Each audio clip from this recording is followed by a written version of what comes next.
Please join me to pay homage to the Buddha.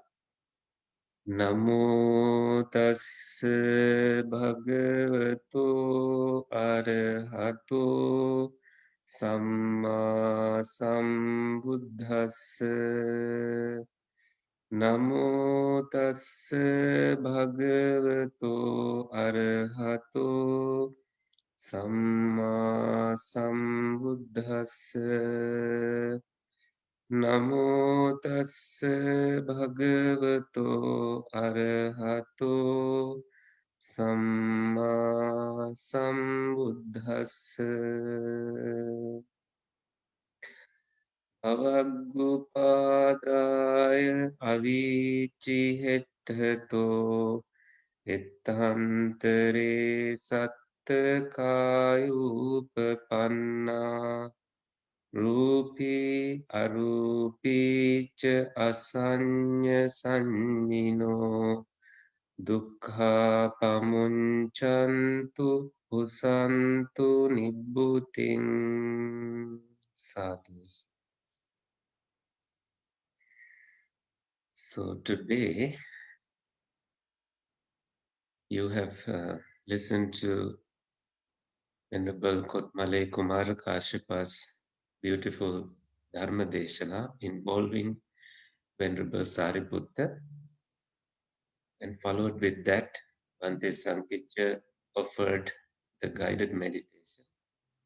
And we did the Buddha Puja here. And now is the time for the Sutra Deshana and the Dhamma discussion. My plan is to finish around 3:30 or before, so that I can give a Dhamma talk to Toronto Mahavihara at 4. And followed with that, I have a recording to be done for Rupana TV at 5, and then giving 8 precepts to another group at 6:30. So things are lined up for the day, and it is a wonderful day. So today, as you just heard from me, I mentioned, I recited the Gatha, and this Gatha will connect with the sutra that I'm going to discuss this afternoon. Bhavaggupadaya avici hettato.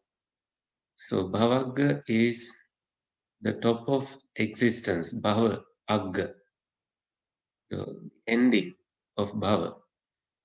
Starting from there, Avici hettato, ending with the Avici. Avici is a purgatory hell realm. Ettantare, between these two, Sattakaya Upapanna, various bodies of beings are born. They are born in various places, starting from the Brahma world to the purgatory hell. This is an understanding in Buddhism that when somebody passed away, they are destined to be born in one of these places. Because of this understanding, we come to Dhamma to find a way out. And in teaching Dhamma to us, the Buddha has various teachings, various ways. He has instructed and urged the monks to be mindful about your wrongdoings and right doings. So when you are being mindful that way, your destination can be known, that you pay attention to the things that you think through, you pay attention to elevating your mindset to a higher place. And Rupi Arupi cha asanya sanjino. We get attached to form realms, Arupi, formless realms, asanya sanjino, also asanya. Without any perception, we take it as a perception. So we get attached that way too. dukkha pamunchantu. Then we make a wish that may we be free from dukkha and pusantu nibbuting. May we touch nibbuti, the final freedom. It's a beautiful gatha that we normally chant in our regular chantings. And I like to begin with that. So I'm going to share the screen so you know the parts of the sutra that I will be reading. We can engage in a discussion based on that. So this is Majjhima Nikaya number 97. This is a discourse from Venerable Sariputta to Dhananjani. And this will be relevant to your life in various ways, so pay attention and you will learn many things. And here it goes. I have heard that on one occasion the Blessed One was staying near Rajagaha in the bamboo forest, the squirrel's sanctuary. Now that is Veluwana Kalandaka Niwapa.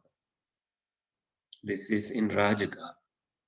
Now on that occasion, Venerable Sariputta was wandering in the southern mountains, Dakkinagiri, with a large sangha of monks.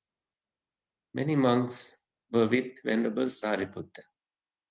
Then a certain monk who had spent the rains in Rajagaha went to the southern mountains.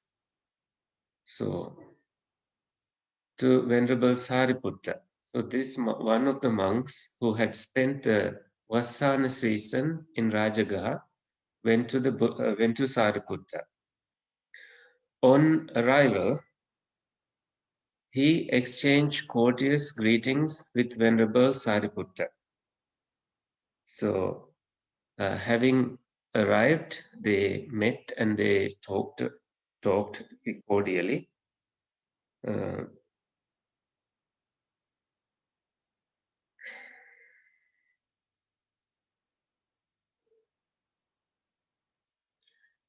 Sat to one side. He was sitting there. Venerable Sariputta said to him, so this is asking in general, I trust, friend, that the Blessed One is strong and free from illness. So now, this sutra started with the Blessed One staying in Rajagaha. So this is the Buddha staying in Rajagaha in Kalandaka Niwapa. And but Sariputta was wandering in Dakkinagiri, southern mountains, and with a large sangha of monks. Then a certain monk had spent the rains in Rajagaha, where the Buddha was staying, and he came to Venerable Sariputta at Dakkinagiri, and they were talking between and among. There were many monks, so of course, now Venerable Sariputta needed to know, I trust, friend, that the Buddha is doing well. It's a very nice thing to say. And you see how the monk responds, the Blessed One, friend, is strong and free from illness. He's doing very well. They both, are friends here. I trust that the Sangha of monks is strong and free from illness. So then Venerable Sariputta asks about Sangha, the venerable monks. The Sangha of monks is also strong and free from illness. So the monks are also doing pretty well. At the Tandula Pala gate is a Brahman named Dhananjani. I trust that he is strong and free from illness. Now, this is Sariputta, Venerable Sariputta is asking about a Brahmin named Dhananjani. We'll see that there was a note about his name, just about the name, how the name is read in Thai version, Thai Tipitaka and Sinhala Tipitaka. And why do you think Venerable Sariputta is asking about this Dhananjani. And he even knows that at the Tandula Pala gate is a Brahman named Dhananjani. So this is perhaps someone at Rajagaha, and we will find out. I trust that he is strong and free from illness. Dhananjanin the Brahmin is also strong and free from illness. And I trust that Dhananjanin the Brahmin is heedful. This is a good question to ask. Heedful is a word for appamada. Appamadiva inva. He is living heedful, meaning he is uh, keeping to his practice. Heedless means he is not keeping to his practice. He is anappamada. He is pramada. From where would our Dhananjanin the Brahmin get any heedfulness, friend? Relying on the king, he plunders Brahman and householders. Relying on the Brahmans and householders, he plunders the king. His wife, a woman of faith, fetched from a family with faith, has died. He has fetched another wife, a woman of no faith, from a family with no faith. Now, Dhananjanin, the Brahmin gets, now the question comes, like Venerable Sariputta is asking from that monk, is Dhananjanin is, heedful? Is he paying attention to his Dhamma practice? This is, a general question to ask. Now, what kind of response do we get here?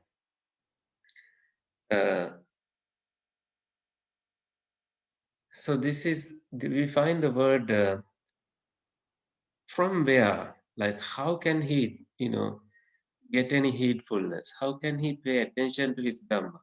Relying on the king, he is close to the king and he plunders Brahman and householders. He's taking the properties and wealth from other people. Relying on the Brahman and householders, he plunders the king. So based on the Brahmins and householders, he also takes the wealth from the king. And his wife, who had faith, who was a good woman, fetched from a family with faith. The wife came from a good family who, the family also had faith.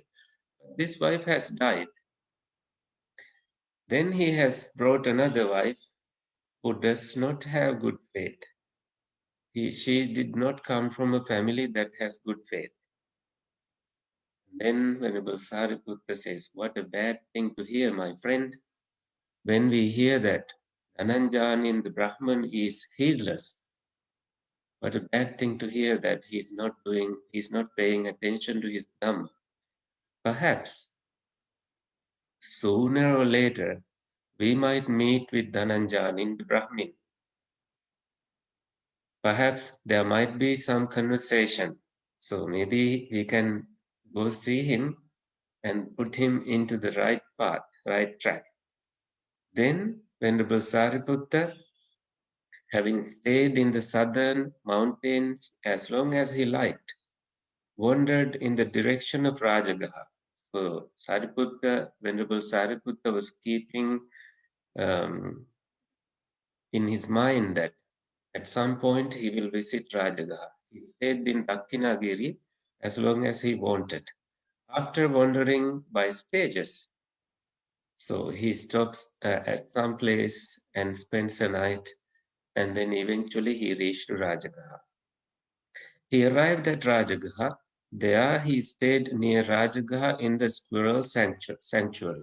He also went to the Kalandaka Nivapa, the squirrel sanctuary in Rajagaha. So that's how Dhananjanin came into the discussion. Then early in the morning, Venerable Sariputta, having adjusted his lower robe and taking his ball and outer robe, went into Rajagaha for alms. And on that occasion, Dhananjanin, the Brahman, was milking cows in a cow pen outside the city. Then Venerable Sariputta, having gone for alms in Rajagaha after his meal, on his way back from his alms round, went to Dhananjani, the Brahmin. So I think the Venerable Sariputta here made it a case that he should visit Dhananjani. He did not go for alms round at Dhananjanin's place. He went into the city, got his food, had his meal, and it was still perhaps the morning when Venerable Sariputta went to see Dhananjani. Dhananjanin, the Brahmin, saw Venerable Sariputta coming from afar. On seeing him, he went to him and said, "Drink some of this fresh milk, Master Sariputta. It must be time for your meal." So this shows that they have been in touch before and that they have been friends before. And it is, you must be hungry. This is fresh milk. I was just getting fresh milk from cows. Have some. And look what Venerable Sariputta says. He says, "That's all right, Brahman. I have finished my meal for today. My day's abiding will be under that tree over there." He shows a tree in nearby and says, "You may come there. Why don't you come, later, once you finish your duties?" "As you say, Master," Dhananjanin responded to Venerable Sariputta. Then, after he had finished his morning meal, he went to Venerable Sariputta.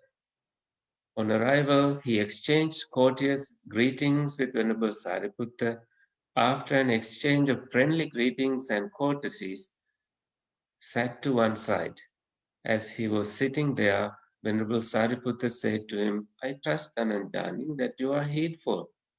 See, this is the Kalyana Mitra qualities of Venerable Sariputta. Kalyana Mitra is a spiritual friend, a friend who directs you in elevating your spirit to a higher place than where you are, giving you company, giving you support, urging you and showing you the dangers of heedlessness. So heedful. I trust that you are paying attention to Dhamma. Trust that you are on the right track. It's a great question to ask from a spiritual friend. So, from where would we get any heedfulness, Master? See, Dhananjani consider Venerable Sariputta as a teacher. And here Dhananjani asks, where can we get that? Then after he had finished his, so when parents are to be supported, this is a typical response we get from everybody. When parents are to be supported, wife and children are to be supported, slaves and workers are to be supported. Now, slaves, this is a sevaka. Sevaka it's like a servant. I think I would use the word servant, and workers are to be supported. Friend and companion duties are to be done for friends and companions. Kinsmen and relative duties for kinsmen and relatives. Guest duties for guests. Departed ancestor duties for departed ancestors. Devata duties for devata. King duties for the king. And this body also has to be refreshed and nourished.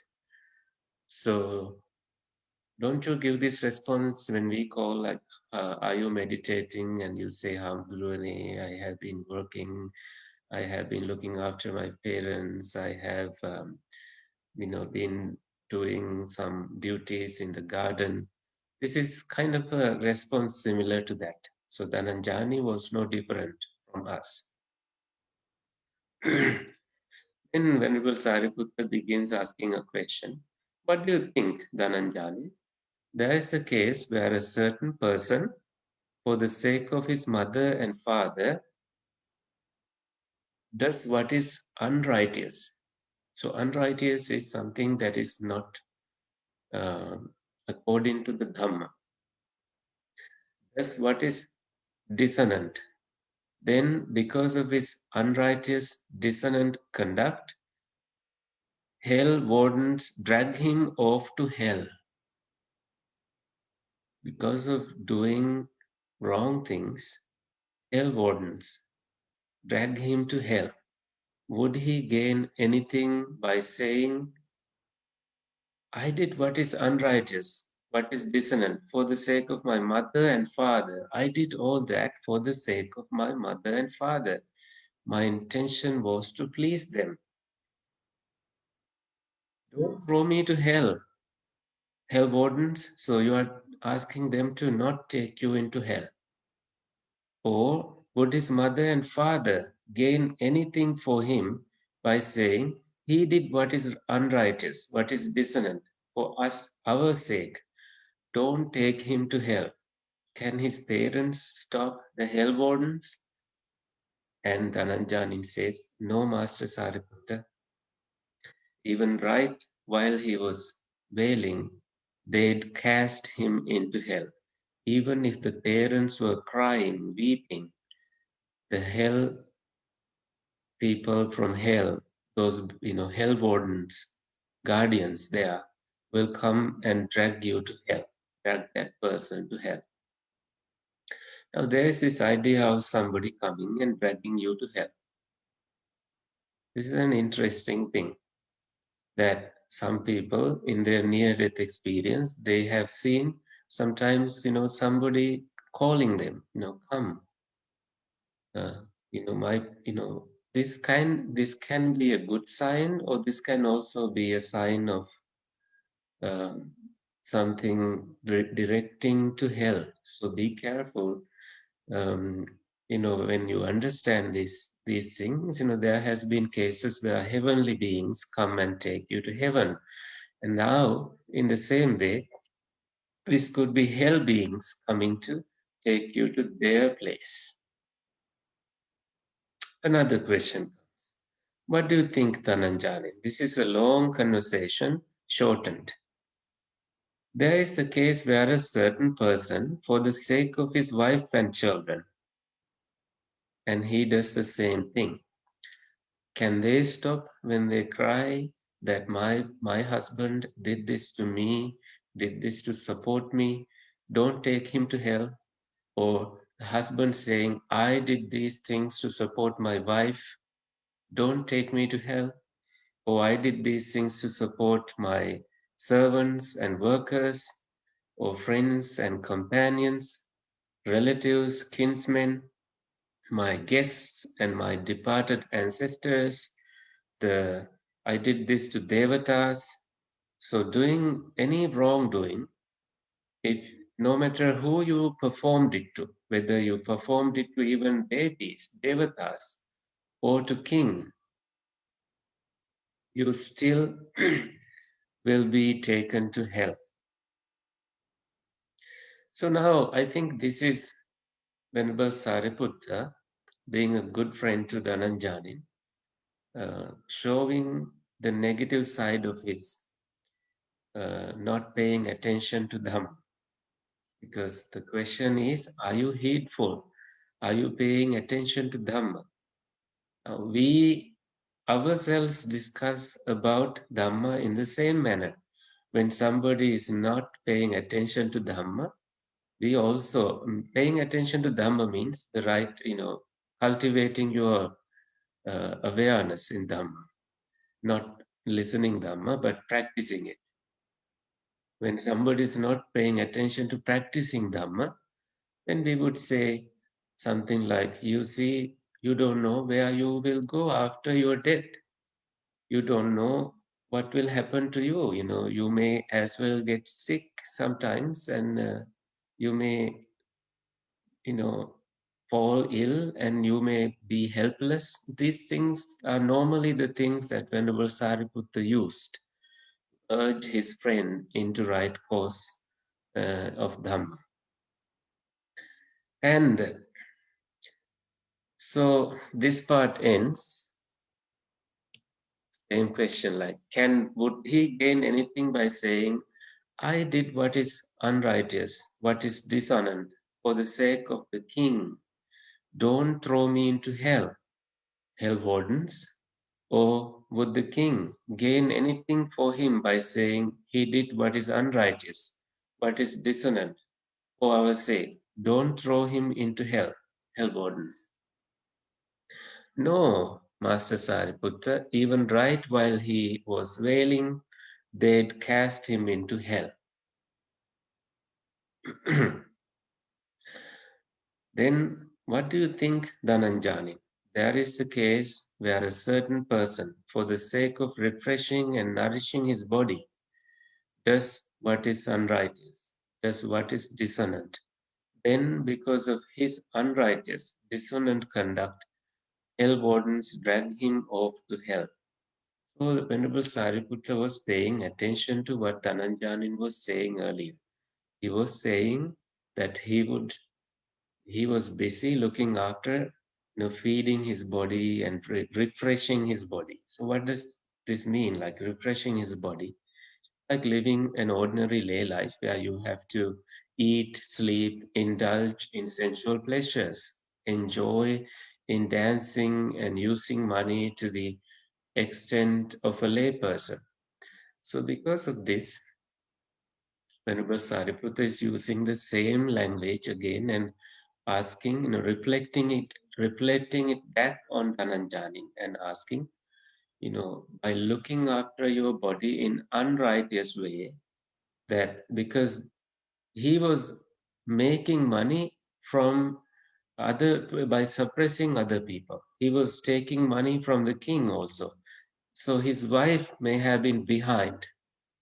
The new wife may have been behind this process. And this man was a wealthy person because of his unrighteous means. Now Sariputta is telling him, now you look after your body by unrighteous means. And now, upon death, you are being dragged to hell by hell wardens. And can you tell them to stop? Is it possible? And hell wardens will definitely not listen to you, and you will be taken to hell. Again, his response was, "No, Master Sariputta, even right while he was wailing, they cast him into hell." Now, what do you think, Dhananjani? Which is better? One who, for the sake of his mother and father, would do what is unrighteous, what is dissonant, or one who, for the sake of his mother and father, would do what is righteous, what is harmonious. So you do something harmonious that is beneficial for oneself and also beneficial for others. This is harmonious. And if you do that, what is the result? So this is like question form. And Dhananjanin says, Master Sariputta, the one who, for the sake of his mother and father, would do what is unrighteous, what is dissonant, is not the better one. So unrighteous one definitely is not the better one. The one who, for the sake of his mother and father, would do what is righteous, what is harmonious, would be the better one there. Righteous conduct. Harmonious conduct is better than unrighteous conduct, dissonant conduct. See, this refers to Mangala Sutta point where it says about anavajjani kammani, blameless work. In anavajjani kammani, your occupation is blameless. You go there on time. You know you deserve a paycheck for the work you do, and you pay 100% attention to that. And there's a great story that I learned from Bhante Sankicha teaching that to the Dhamma school children, and Bhante had learned it through Bhante Pemaratana. And so this is spiritual companionship, monks learning from other monks. And there was this carpenter. This is a great story that people have a lot to learn from it. This carpenter was ready to retire. He was the best carpenter. He did a fine job and would finish houses, building houses. That was what he did. He was he did Wonderful job. Every house he built was perfect. When he was ready to get retired, he went to his boss and said, "Sir, time has come for me for my retirement. I'm going to the mountains and going to live with my wife and the extended family. And I'm happy to not be receiving a paycheck." And the boss accepted it and said, "You have been a wonderful worker for us. You have been honest, and your work has been praised by many. And because of you, our business ran smoothly. Could you do me one last final project?" The carpenter reluctantly, unwillingly accepted the job. And that was to build another house. The house was built with inferior material and without proper attention. At the end of completing the house, the carpenter went to his boss and said, "Here, I have finished. No, here are the keys to the house. I have finished it and I am ready to go." And then his boss gave those same keys to the carpenter and said, "This is, excuse me, this is my gift to you. I give these keys back to you." Poor carpenter ended up living in a house that was poorly built by himself. And this is not being consistent in his work. It is about not being consistent in his work. This is also anakulacha kammanta.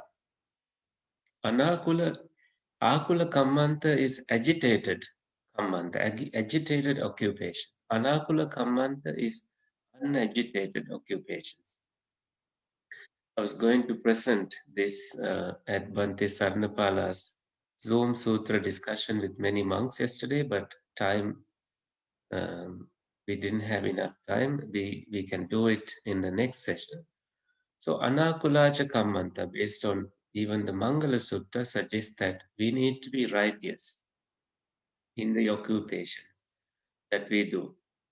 And this comes from Anakula mind that is not cluttered, mind that is maintained well, mind that has good thoughts, caring thoughts toward oneself, caring thoughts toward others. Now, Master Sariputta Dhananjani says, "The one who, for the sake of his mother and father, would do what is unrighteous, what is dissonant, is not the better one. The one who, for the sake of his mother and father, would do what is righteous, what is harmonious, would be the better one there." So when you link this again with the Mangala Sutta, Mangala is about blessings, 38 blessings. How does this become a blessing to you, that when you have lived righteously and done things righteously in your life, you have been honest in your ways of making income? It is a blessing not only in this world, but also in the world after. Dhananjani, there are other activities, reasonable, righteous, by which one can support one's mother and father. You don't have to choose wrong livelihood to look after your parents. And at the same time, both not do evil and practice the practice of merit. You do merits, punya, in the right way. What do you think, Dhananjani? Which is the better? One who, for the sake of his wife and children, his slaves and workers, his friends and companions, his kinsmen and relatives, his guests, his departed ancestors, Malagiyanyatin, the Devatas, the king, refreshing and nourishing his body, would do what is unrighteous, what is dishonor, or one who, for the sake of refreshing and nourishing his body, So this is in comparing who is the right person, the righteous one or the unrighteous one, to look after all these different groups that you connect to in your life. Dhananjanin clearly says, Master Sariputta, so he knows what is right. Master Sariputta, the one who, for the sake of refreshing and nourishing his body, would do what is unrighteous, what is dissonant. So when the one who is doing bad things is certainly not the right person. The one who does the right thing is the right person. So he has righteous conduct, harmonious conduct, better than unrighteous conduct, dissonant conduct. Dhananjani does not know any conversation between the monk who came from Rajagaha before, like long time back, and who reported about Dhananjani to Venerable Sariputta. And Dhananjani does not even know that Venerable Sariputta checked about his friend or this man from the monk who came from Rajagaha. Now, Dhananjani just Dhananjani is really right in front of Venerable Sariputta. And Venerable Sariputta is in Rajagaha to ask these questions from Dhananjani.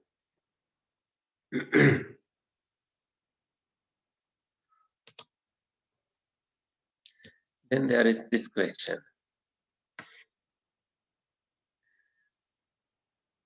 Dhananjani, there are other activities, reasonable, righteous. So reasonable activities. Reasonable activities include, you cultivate a vegetable plantation and you sell those and make a living off of it. This is reasonable.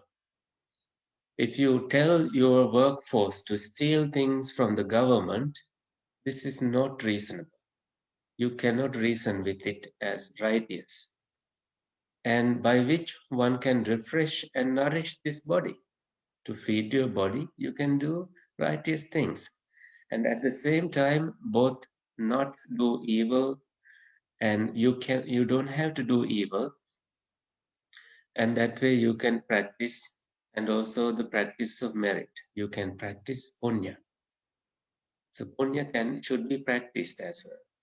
Then Dhanañjanin the Brahmin, delighting and rejoicing in when Venerable Sariputta's words, got up from his seat and left. So Dhanañjanin thought carefully about what he had learned, and Dhanañjanin may have corrected his life. Then on a later occasion, Dhanañjanin the Brahmin became diseased. He was in pain. He was severely ill. So he said to one of his men, "Come, my good man, go to Blessed One, and on arrival pay homage to his feet with your head in my name and say, Lord Dhananjanin, the Brahmin is deceased, in pain, severely ill."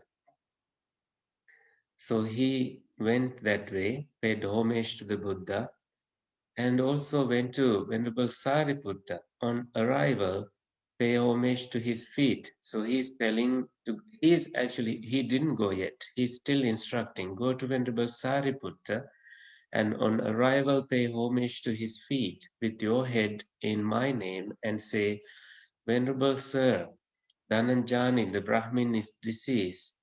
He is in pain, severely ill, and that he pays homage with his head to Venerable Sariputta's feet.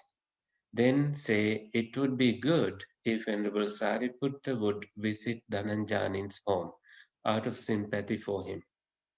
This is the case. Sometimes when we visit people in their life and when they get ill, they invite us to come pay a visit. And we do that. We have done it numerous times. So Venerable Sariputta is telling the same, asking asking his man to go tell Venerable Sariputta to come. He told this man to go pay homage to the Buddha, but asked him to go tell Venerable Sariputta to visit him. Very interesting. Then responding, this man, responding, as you say, Lord, to Dhananjani, the Brahmin, man went to the Blessed One and on arrival bowed down to him and sat to one side. As he was sitting there, he said, Lord, Dhananjani, the Brahmin, is deceased. Deceased does not mean he's dead. He's fallen ill. He is in pain, severely ill. He pays homage to you. Then this man went to Sariputta, Venerable Sariputta, and said, Venerable Sir, your friend is not well. He is ill, and he is asking you to come. It would be good if Venerable Sariputta would visit Dhananjani's home out of sympathy for him. Venerable Sariputta acquiesced through silence. Acquiesced, I think. Then Venerable Sariputta, having adjusted his lower robe and taking his ball and outer robe, went to Dhananjanin's home. On arrival, he sat down on a prepared seat and said to him, I trust that you are getting better, Dhananjanin. I trust that you are comfortable. I trust that your pains are lessening and not increasing. So this is Kachi. So if you read Mahakassapa Bojjhanga, you hear the word, the phrase, as Kachite Kassapa Kamaniyam. How do you feel, Kassapa? Kachiyapaniyam. No, are you doing okay? So this is same kind of question we find in when any monk visit a sick person. I trust that you are comfortable. I trust that your pains are lessening. Abhikantino patikkamanti. Patikantino abhikanti is what Venerable Sariputta would ask. Patikant is lessening. No abhikkamanti. It's not, it's not getting stronger. I trust that you are feeling better. But you see, I trust that there are signs of their lessening and not of their increasing. I hope you see signs of recovery. But unfortunately, Dhananjanin's response is different. I am not getting better. Master Sariputta, I am not comfortable in my body. My severe pains are increasing. Imagine yourself being in his body. My severe pains are increasing, not lessening. There are signs of their increasing and not of their lessening. Extreme forces slice through my head, just as if a strong man were slicing my head open with a sharp sword. Extreme pains have arisen in my head, just as if a strong man were tightening a turban on my head with a rough leather strap, tying something, a leather strap, around my head. Extreme forces carve up my stomach cavity.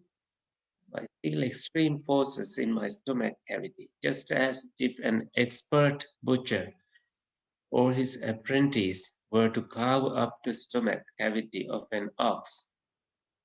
It's just like, somebody piercing an ox, a bull, and pulling that knife, through the stomach of an ox with a sharp butcher's knife. There is an extreme burning in my body, just as if two strong men seizing a weaker man, their arms were to roast and broil him over a pit of hot embers, charcoal, throwing him into burning charcoal. I am not getting better. Venerable Sir, I am not comfortable. My severe pains are increasing. So his voice slows down, not lessening. There are signs of their increasing and not of their lessening. Now, I was trying to show you when an ill person, no matter their age, when they talk, their voice slows down, voice is low, they feel down in their feelings.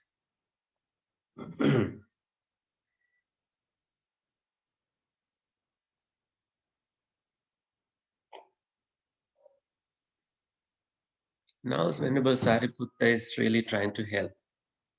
What do you think, Dhananjani? Relating to the same previous conversation before, but in a different direction now. This is how someone who knows Dhamma, who has been instructed in Dhamma, should be instructed in that way. What do you think, Dhananjani?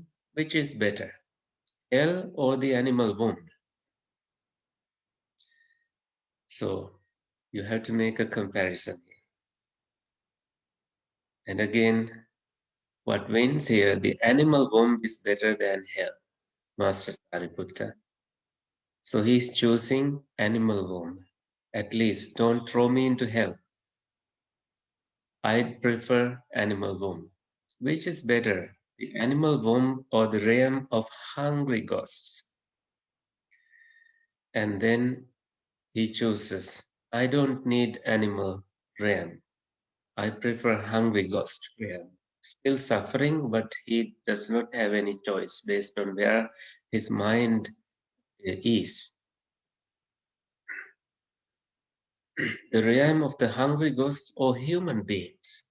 Hungry ghosts are around human beings because human beings have food, and that when we throw away food, they would pick from that. And that's why we have a habit of allocating some food to hungry ghosts so that they appease their hunger. They have steamy mouths but big bodies, so their hunger is never appeased. Giving them some food has been a habit in Sri Lankan culture and in many cultures, that you allocate some food to these hungry ghosts and thinking this is an act of loving kindness. So they feel their hunger is at least temporarily appeased until they overcome their suffering. Because think about this, when somebody is dying and they think about food that they like to eat, and some of these food should not be given to that patient based on the illness that they are suffering from. So sometimes the caretakers, their family know that this person wants this kind of food. They will ask, can you please make me a polos curry, a young jackfruit curry? And they, Champanona, you are not muted. So when that happens, if their desire is not fulfilled, what do you think will happen? They may be born in hungry ghost if they could not overcome that attachment. We don't know. One of these things could happen. Because Dhananjanin is no different. He has been eating well, having a luxurious life based on unrighteous ways of income. I trust that he may have corrected his way of living after Venerable Sariputta's influence. That's a great fortune to have someone like Venerable Sariputta coming to you and giving you instructions. That it's even a greater fortune, Palena Dhammasakata, that you listen to it timely and prepare yourself before you come to this place. It's timely if you prepared earlier, if you did not wait until you came to your last moments in life. But again, Dhananjani made his mind. I like to be born in human, as a human being at least. I would feel better that way. I don't want to be, I miss so much in my human life. May I have another opportunity in my human existence. And now there is another comparison. Human beings or the devas of the four great kings, they Sataravaram Devivaru, four great kings, Chatur Maharajika kings. And now his mind is focused on being born in among the four great kings. Devas of the four great kings or the devas of the 33 Tavatinsa devas. Even better, he said he makes a choice. Devas of the 33. Devas of the 33 or the devas of the hours. So, devas of the hours. I'm not sure how this is translated in the other translation.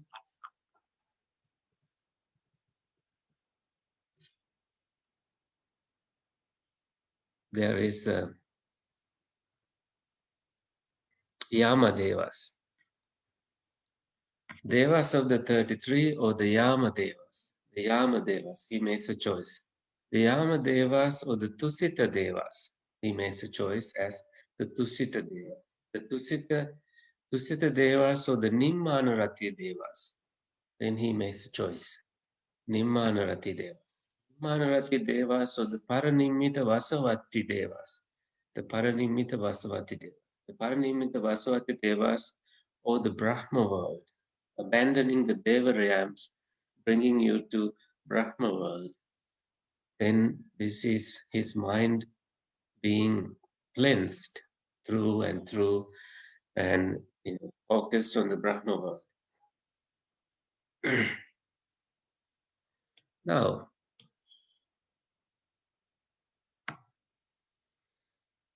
he's asking a question here. Did Master Sariputta say Brahma world? Did Master Sariputta say Brahma world? So he has been a Brahmin and he liked it. He was focused on it. He was delighted that, okay, finally I achieved the Brahma world. Now someone so powerful brought me to that place. And he was thinking through and he was busy. And Venerable Sariputta thought, then the thought occurred to Venerable Sariputta. These Brahmanas are set on the Brahma world. Because these Brahmanas, in general, all the Brahmanas, their focus is on the Brahma world. What if I were to teach Dhananjani in the Brahma in the path to union with the Brahmas? What if I teach him the Brahma Sahavyata? So union with the Brahmas. What if I bring him to the highest achievement that they wish in their practice? This is contrary to Buddhist teachings. Buddhist teachings have a higher place to go. And he says, Dhananjanin, I'll teach you the path to union with the Brahmas. So the Venerable Sariputta knew that Dhananjanin will be happy if this becomes his final destination. Listen and pay careful attention to that. I will speak. As you say, Master, Dhananjanin, the Brahmin, responded to Venerable Sariputta. Venerable Sariputta said, and what is the path to the union of Brahmas? There is the case where a monk keeps pervading the first direction with an awareness imbued with goodwill.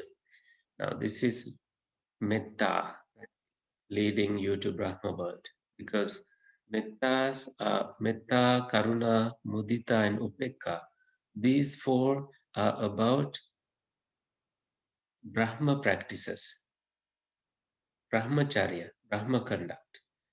You to become a Brahma, you have to cultivate friendliness within this world and beyond.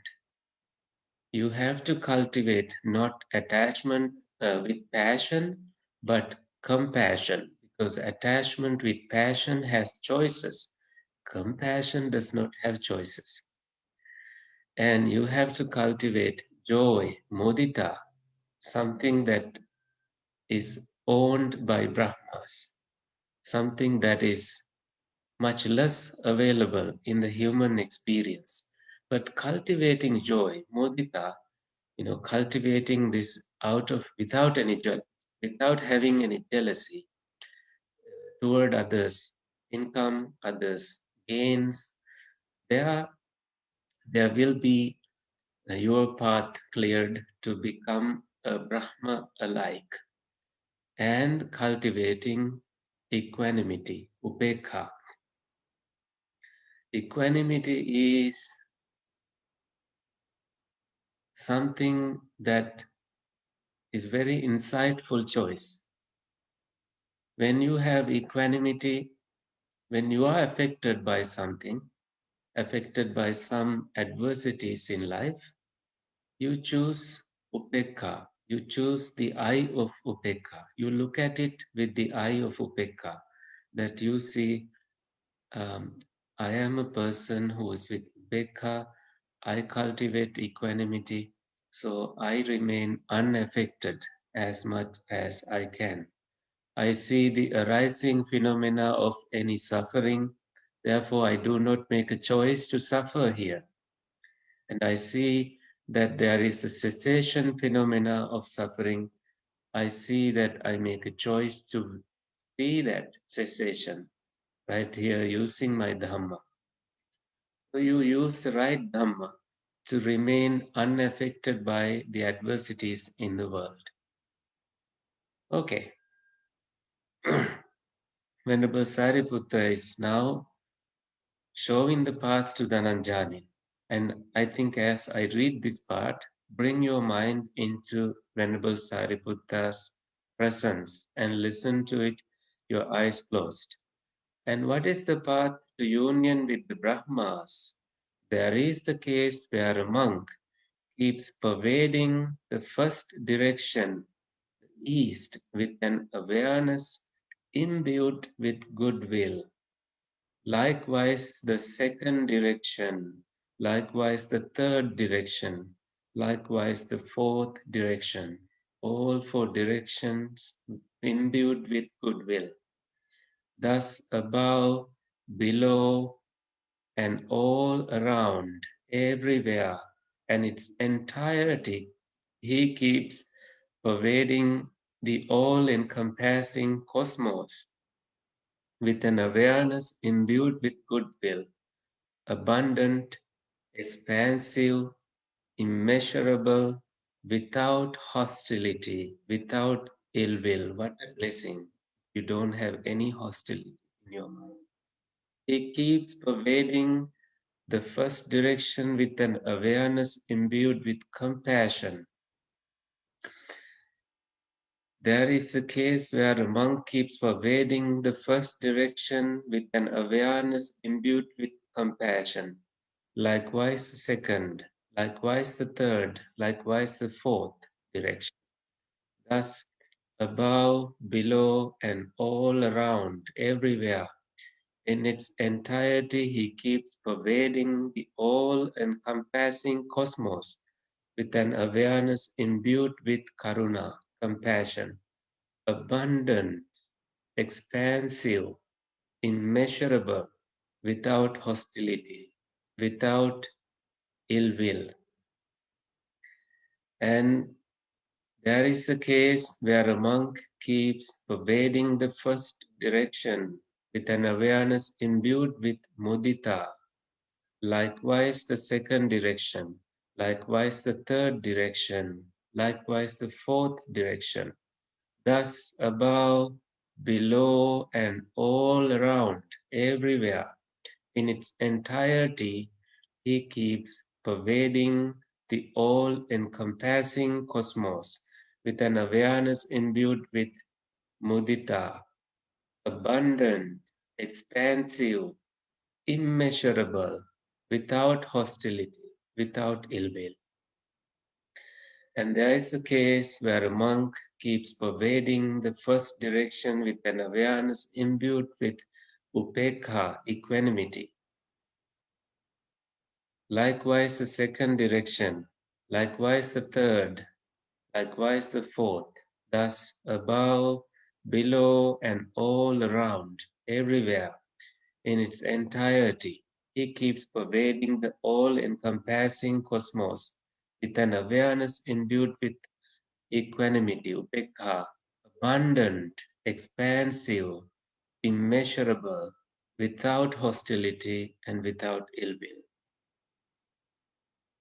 Thus, this Dhananjanin is the path to union with the Brahmas. Brahma Vihara is the path. So this is the teaching that you need to remember in your minds, that once you begin practicing 4 immeasurables, 4 appamana, you cannot measure them. You can practice them without measure to the infinity, endlessly. And this, therefore, leads you to a mind of a Brahma. It has immediate effects, sandittika, immediately giving you the results right here and now. You may have felt it as this talk was being given. Okay, so in that case, Master Sariputta, pay my homage to Blessed One's feet. This he knew is the last paying homage. He cannot go with your head in my name and say, Lord, Dhananjani the Brahmin is ill, in pain, severely ill. He pays homage with his head to the Blessed One's feet. O Venerable Sariputta, when there was still more to be done, now remember that phrase, when there was still more to be done, having established Dhananjanin, the Brahmin in the inferior Brahma world. Now this Brahma world is not superior, it is inferior. I'll go to the footnote here. Inferior to any of the noble attainments. So noble attainments are superior. The Brahma world can be attained simply through the power of concentration applied to unlimited goodwill, etc., unlimited compassion, unlimited mudita, unlimited upekha, or to any of the jhanas. Only if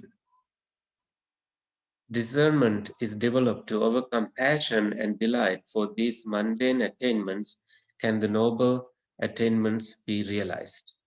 For that, he should have cultivated dispassion to any Brahma world. So let me make a correction. It's not that the Brahma world is inferior here. It is inferior to the Dhamma that he could have otherwise attained through dispassion, through cultivating dispassion.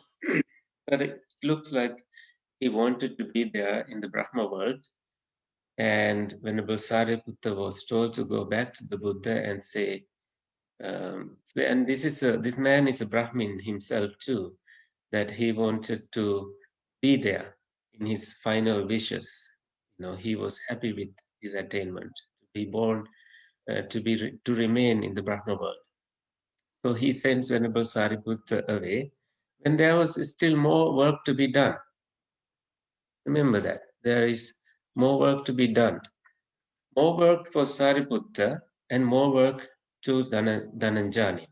Having established Dhananjani, the Brahmin in the inferior, the Brahma world, has gotten up from his seat and left. Now also the word inferior reminds me of the teachings of the Buddha being higher, superior than the inferior attainments that is taught in the Brahma teachings at the time of the Buddha. To them, the Buddha would say, What you guys are going to get is something inferior, and here, come, we will teach something better. And now, if your mom is this is another story that came up.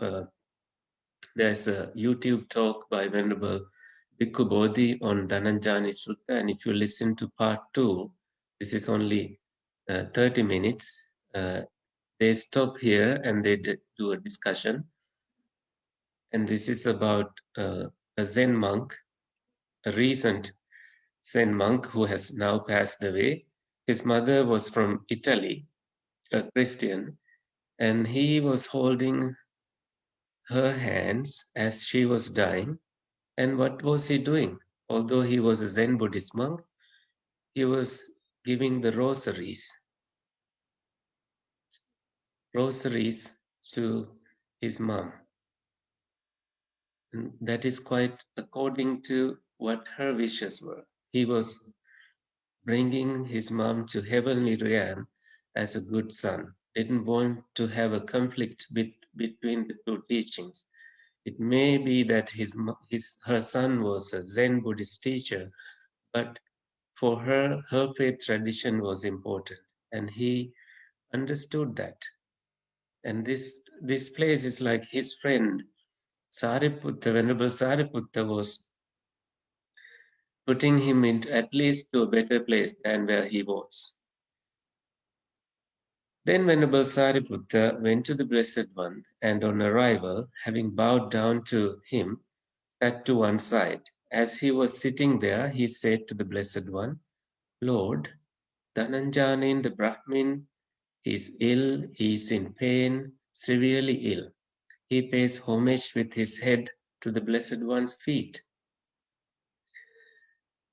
And now the Buddha is asking a tough question from Venerable Sariputta. But why, Sariputta? When there was still more to be done, having established Dhananjani, the Brahmin, in the inferior Brahma world, why did you get up from your seat and leave? Why did the Buddha ask this question? You will know the answer if you read this line. It says, Sariputta, Dhananjani, the Brahmin, has died. But before that, Venerable Sariputta says, the thought occurred to me, Lord, these Brahmins are set on the Brahma worlds. But if I were to teach Dhananjani, the Brahmin, the path to union with the Brahmas, so I felt that because my friend is focused on the union of Brahmas, Brahma Sahavyata, I taught him the four infinite abidings, for limitless practices, and I made him walk. I walked him through these practices and brought him to the Brahma union with the Brahmas. But again, Buddha knew this conversation and said to Venerable Sariputta, Sariputta, Dhananjani in the Brahmin has died and reappeared in the Brahma world. You brought him to the Brahma world and you have succeeded. But I went to the commentary to find little more about this whole interesting piece in this teaching in Atthakatha to the Majjhima Nikaya. You see, this is called Papancha Sudani Atthakatha.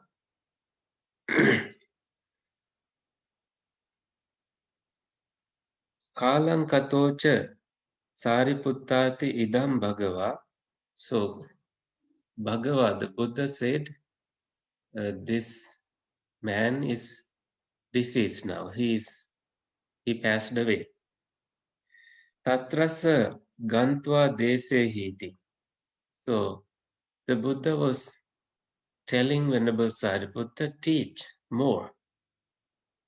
Teach more. Like now you can reach to Brahma world and reach to your friend and teach him more. There's more to be done. So the Buddha is giving Venerable Sariputta instructions that, go rescue him from the Brahma world too.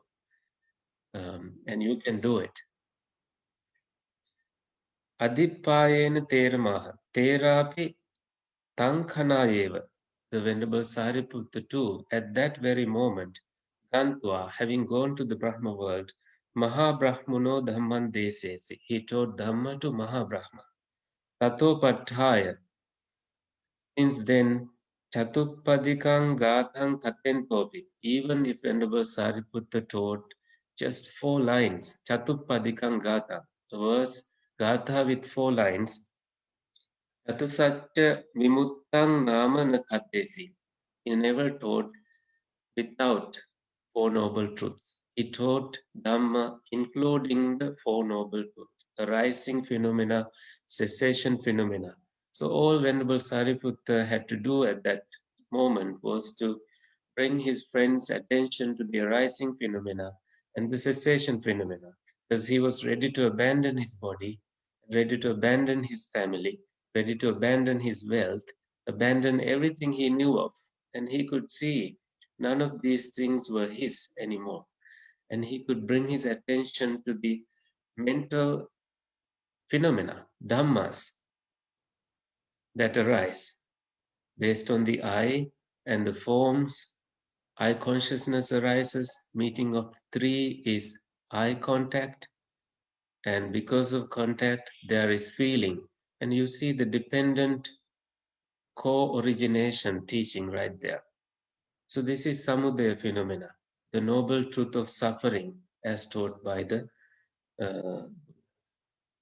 and he could right there he would have taught focus on the cessation phenomena. If the I didn't exist and the form didn't exist and the resultant I consciousness did not arise, and there won't be any contact, there won't be any feelings, there won't be any craving as a result. So this is a cleansing phenomena, cessation phenomena, nirodha phenomena taught by the Buddha. And Venerable Sariputta must have done a skillful job in presenting that.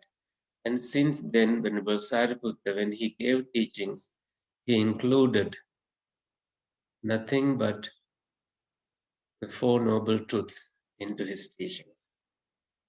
All right, any questions?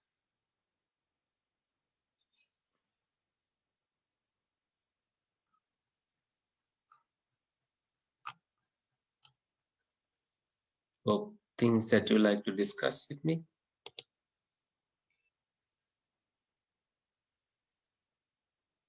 Nice to see 12 people in Zoom.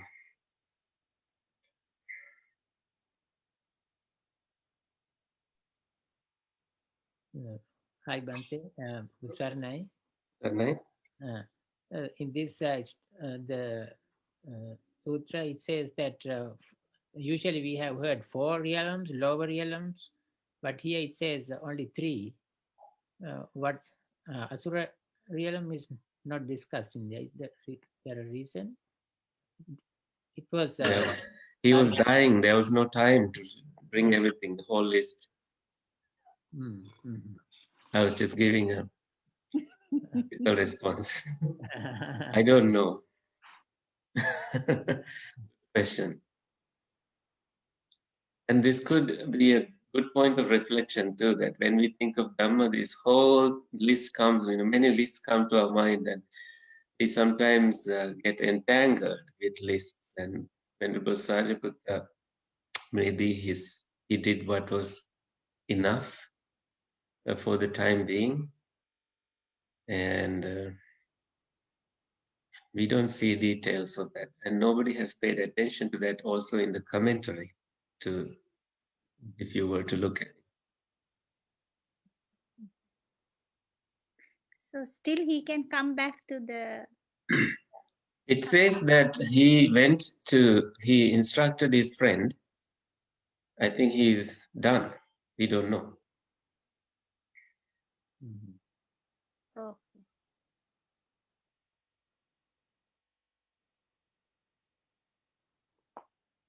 What was interesting? What was striking to you in this sutra? How come Venerable Sariputta didn't make him to not to go him to the extreme entity? That's the question. With Well, I think after he had this conversation with the Buddha, I think he fulfilled the duty by meeting his friend in the Brahma world, although we don't find that part. You know, when Sariputta went to say goodbye, actually, when he was passing away, the many small lights appeared to say goodbye to Venerable Sariputta, and bigger lights appeared, and his mom was paying attention to these lights arising, appearing near her son. And, she was asking, like, who was that? That was heavenly beings from so-and-so place. And then a huge light came, and she was so, like, stunned. And she was like, who was that? Must be so powerful. And her son said, that is the Brahma that you worship, Mom. This is the Brahma that you worship in your whole life. And this alone was enough for her to realize that, oh my goodness, my son is even worshipped by the Brahma that I worship. I have been worshipping in my whole life. So it took a Brahma for Venerable Sariputta to convince his mother to realize the greater potential that she had in her life. So for you, I don't know what it would take to convince your parents. Your parents aren't interested in Dhamma practice.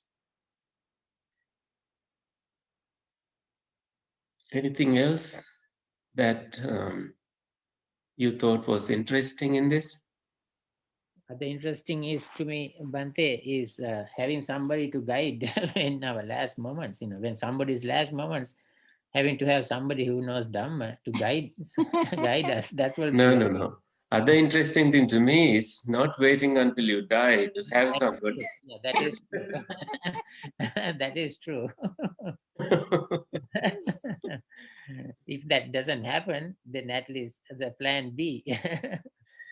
I was thinking, oh, if I can guide somebody when somebody's dying to get them to a good place. It's interesting. That's true, Chandathilagana. When I was in hospital ministry, I thought I could do that, but there was barely any chance. People are so focused on their, we are not even allowed to attempt that kind of thing in hospital ministry. We just meet people in their faith, and it will be frightening to them to think about anything else at that moment. So, and it's a closed space where you have your own restrictions and you pay respect to those. This kind of taught me the openness outside of a institution, like here, where we can openly teach without limitations. You come to listen to the true teachings, and we, in our Dharma Duta service, we teach it as best as we can without those limitations. But for you to have that intention to guide somebody, there is this sutra and there are other sutras. Monks are taught to instruct somebody this way, bringing them gradually to a greater place. And the full list is found. I have done that in my YouTube, how to instruct someone who is dying. We did that discussion in one of our Monday discussions based on the sutra. The name of it doesn't come to my mind. So we could play that for anybody. Yeah, using technology. Actually, that's what they did for my dad when he was dying. Mm-hmm. I mean, not that, but with the headphones, they played all the pirit. Mm-hmm. Many people do that. They play pirit chantings, but some people don't set their focus on any religious, any spiritual thing, they say turn those off, and you can tell where they are in their mind state. Many people know, where this person is headed. You normally, even in hospitals, when somebody has passed away, you say, oh, this person has a smile on his face. This person died peacefully. So this is something like a reward that you get. I think in Anathapindikavada Sutta, so before Anathapindika died, so Venerable Sariputta came and did the same thing like that, right?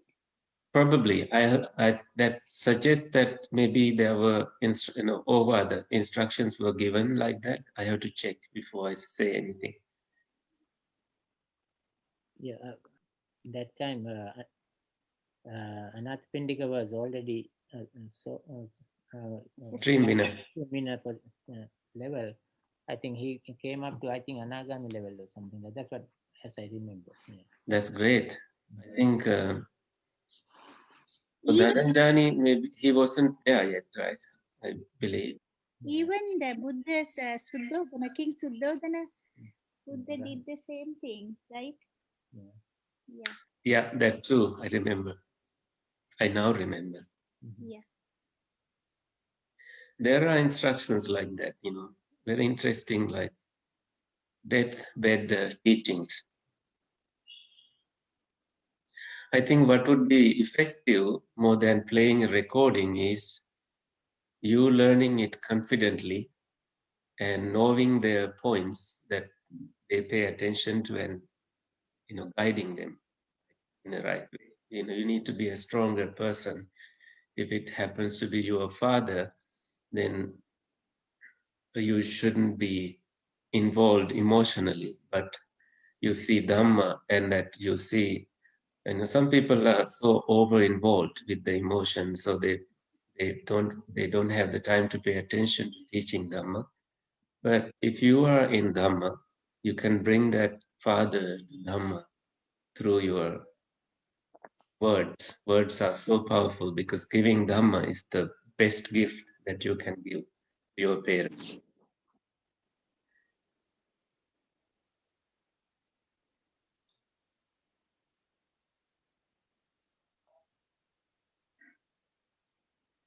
Anything else?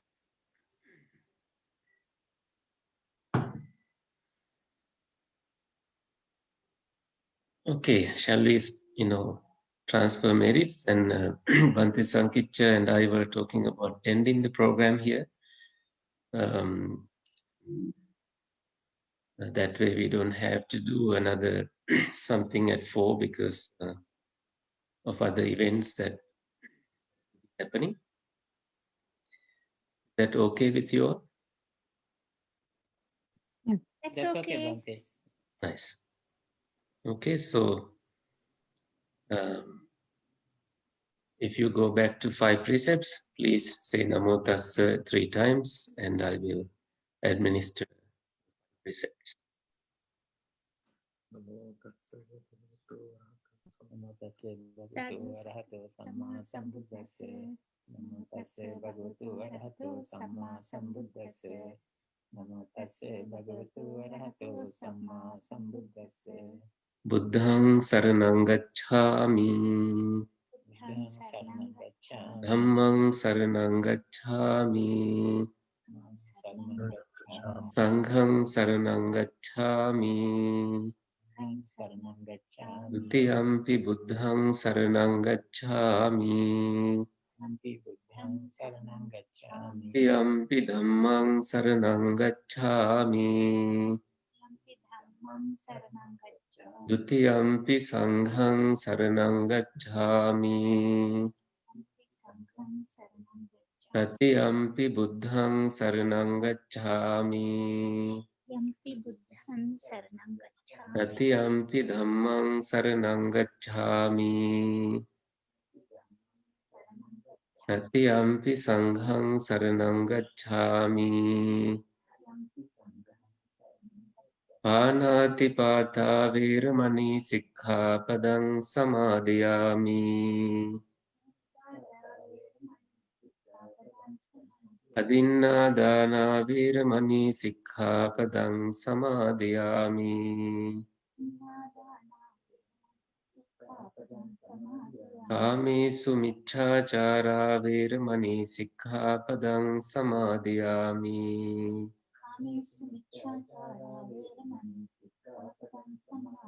Musavada veramani sikkhapadang samadhiyami. Surameraya majjapama datthana veramani sikkhapadang samadhiyami.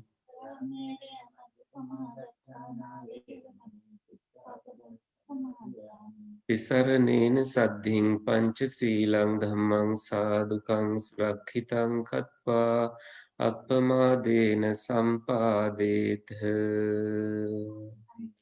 Ākāsattha ca bhummattha devānāgā mahiddhikā puññantaṃ anumoditva ciran rakkhantu sāsanaṃ ciran rakkhantu desanam ciran rakkhantu tvaṃ sagamam paranti. Sadhu. May the Triple Gem bless you. May good things happen to you. Be safe, and we will see again in another event. May you be happy. Thank you. Thank you, Bhante. So tonight I think Sri Lankan televisions will do their Srila programs. That is your tonight, and it will be their morning. So that's a Bana event, not here, but to Toronto Mahavihara. Huh?